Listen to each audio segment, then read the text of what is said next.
Oi, então a gente voltou aqui com mais um vídeo dessa temporada para explicar sobre a salvação, sobre os seus primeiros passos enquanto um cristão que acabou de abrir o seu coração para Jesus entrar. Nesse vídeo a gente vai falar um pouco sobre o amor e o sacrifício de Jesus. Eu tô aqui com o meu notebook, né, com a minha colinha, com a minha Bíblia aqui pra gente conversar um pouco sobre isso. O sacrifício de Jesus na cruz. Jesus, ele morreu na cruz pelos nossos pecados.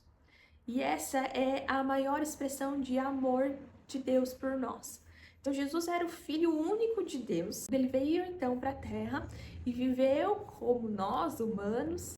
Ele não tinha pecado nenhum, mas ele se fez pecado por nós. Morreu na cruz em nosso lugar para que nós pudéssemos ter o direito à vida eterna. Então, quando Adão pecou, a palavra de Deus vai dizer que o pecado entrou no mundo por um homem, que foi Adão. E então precisava do sacrifício de um homem para que nós pudéssemos ter essa chance, essa oportunidade de reconciliação com Deus. Jesus veio para a Terra e se fez pecado por nós, para que nós pudéssemos ter o direito à vida eterna. Então, através do sacrifício de Jesus, nós podemos ter o direito de ter a vida eterna, nós podemos ter esse relacionamento com Deus reestabelecido. O pecado, ele separa o homem de Deus. Ele é como se fosse uma parede entre nós e Deus. Nós só conseguimos chegar a Deus através de Cristo. A palavra de Deus vai dizer assim: eu sou o caminho, a verdade e a vida. Ninguém vem ao Pai a não ser por mim. Ou seja, Jesus falando, eu sou o caminho, eu sou o único caminho. A única forma de você ter acesso a Deus é através de mim. Ele também vai dizer que o salário do pecado é a morte. Então, nós nascemos em pecado por conta de Adão. Todos nós estamos em pecado, nós somos pecadores. O salário do pecado é a morte, então nós não teríamos direito de nos achegar a Deus, que é um Deus puro, um Deus santo, por conta do nosso pecado. Nós só podemos nos achegar a Deus porque Jesus veio e se fez sacrifício por nós. Ele pegou sobre ele todo o nosso pecado e levou para a cruz. Ele deu a sua vida por nós para que nós pudéssemos ter direito à vida eterna. Eu sei que pode parecer um pouco complexo, mas Jesus era o sacrifício perfeito. A Bíblia toda, desde o Antigo Testamento, ela vai apontar para Cristo. Então, lá no Antigo Testamento, nós tínhamos sacrifícios. Quando elas pecavam, elas precisavam pegar um cordeiro que não tinha nenhum defeito. E esse cordeiro era sacrificado pelos pecados. A palavra de Deus também vai dizer que Jesus, ele é um cordeiro. Um mundo perfeito, sem pecado, que foi para a cruz morrer pelos nossos pecados, pelas nossas dores, pelas nossas aflições. Lá em Isaías vai dizer, eu vou ler para vocês. Aqui em Isaías 53, se você tiver a oportunidade, leia depois com mais calma. Ele está falando sobre Jesus, tá? Então é lá no Antigo Testamento, versículo 2. Ele cresceu diante dele como um broto tenro e como uma raiz saída de uma terra seca.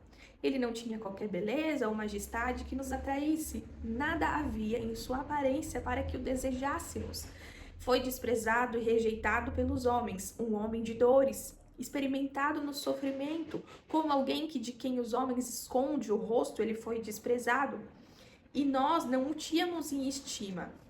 Certamente, ele tomou sobre si as nossas enfermidades e sobre si levou as nossas doenças. Contudo, nós o consideramos castigado por Deus atingido e afligido. Ou seja, ele levou sobre si as nossas dores, as nossas enfermidades, e a gente falou assim, e o povo, né, da época, e nós mesmos, é porque ele pecou, ele foi castigado por Deus, mas na verdade ele estava demonstrando ali o amor por nós. Mas ele foi transpassado por causa das nossas transgressões, ele foi esmagado por causa das nossas iniquidades. O castigo que nos traz a paz estava sobre ele, e pelas suas feridas todos fomos curados.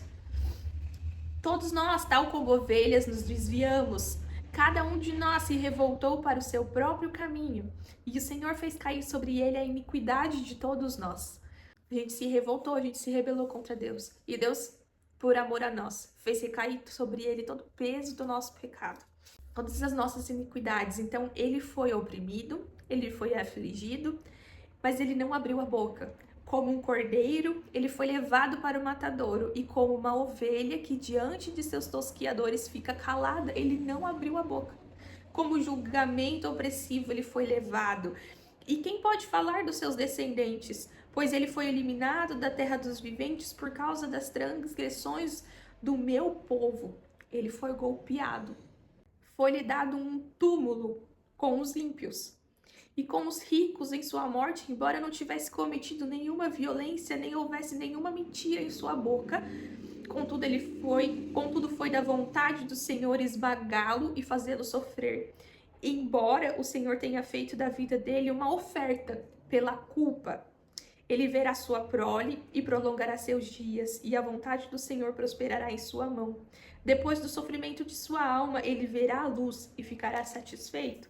Pelo seu conhecimento, meu servo justo justificará a muitos e levará a iniquidade deles. Por isso, eu lhe darei uma porção entre os grandes, e ele dividirá os despojos com os fortes, porquanto ele derramou sua vida até a morte, e foi contado entre os transgressores, pois ele levou o pecado de muitos, e pelos transgressores ele intercedeu. Esse capítulo vai falar de Jesus.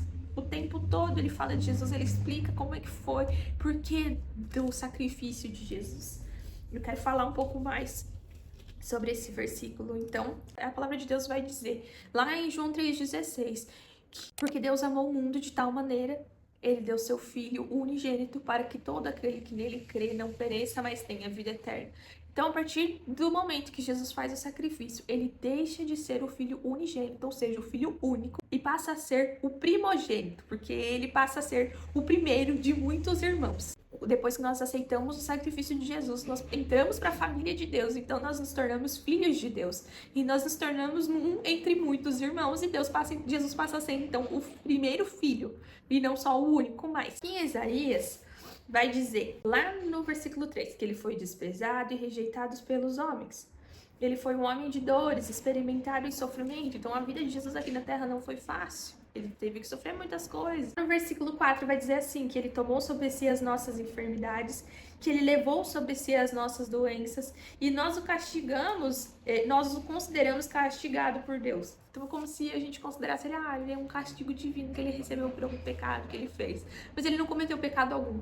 Foi por causa das nossas transgressões, por causa dos nossos pecados, que ele foi esmagado, foi por causa das nossas iniquidades. O castigo que hoje a gente nos traz paz estava sobre ele. Aquela parte que eu falei sobre a ovelha, né? Sobre o cordeiro. Então ele foi um cordeiro mudo. Ele se entregou por nós. Ele não abriu a boca. Então a vida de Jesus foi uma oferta pela nossa culpa. Aqui no versículo 11 vai dizer assim, que o meu servo justo justificará muitos e levará a iniquidade deles. Foi exatamente isso que Jesus fez por nós na cruz. No capítulo 53 de Isaías, ele vai explicar um pouco mais sobre Jesus, sobre Deus. Se você puder, se você tiver oportunidade, leia. E se você tiver alguma dúvida, coloque aqui nos comentários. A gente vai responder ou gravar outros vídeos. Medita sobre esses versículos desse capítulo, porque ele é muito importante para você entender o sacrifício de Jesus por nós na cruz. Isaías, ele era um profeta. Do profeta, ele geralmente profetiza sobre o que virá a acontecer. São revelações que Deus dá para essa pessoa sobre coisas que irão acontecer. Então, o profeta está falando, está profetizando sobre a vinda de Cristo, que aconteceria muitos anos depois. A cruz, ela revela a justiça e o amor de Deus, de ter enviado Jesus como esse sacrifício para salvar as nossas vidas, para nos perdoar dos nossos pecados e para ter esse relacionamento com Deus restabelecido. Mas a justiça é de Deus, porque o salário do pecado é a morte. Então alguém precisava morrer, porque o pecado entrou no mundo. Então alguém precisava morrer para que nós pudéssemos ter o direito de ter um relacionamento com Deus de novo. E esse alguém que foi Jesus. Então a salvação, ela é pela graça. Ela não é em nós. A Bíblia vai dizer que ela é um dom de Deus. Então ela é pela graça, porque nós somos salvos pela graça de Deus, mas ela não é de graça, porque alguém precisou sofrer na cruz para que nós pudéssemos ter esse direito. Tem pessoas que falam assim, mas então, se é pela graça, então eu posso continuar pecando. Mas cada vez que nós pecamos, além de nós termos esse abismo entre nós e Deus sendo formado, essa parede sendo formada entre nós e Deus, nós também magoamos mais o coração. Então a salvação, ela é pela graça. Deus nos concedeu pela graça, mas ela não foi de graça. Eu espero que esse vídeo tenha te ajudado a entender um pouco mais sobre a salvação, sobre o sacrifício de Jesus. Se você tiver alguma dúvida, coloca aqui nos comentários que a gente vai te responder. Fica com Deus, Deus te abençoe.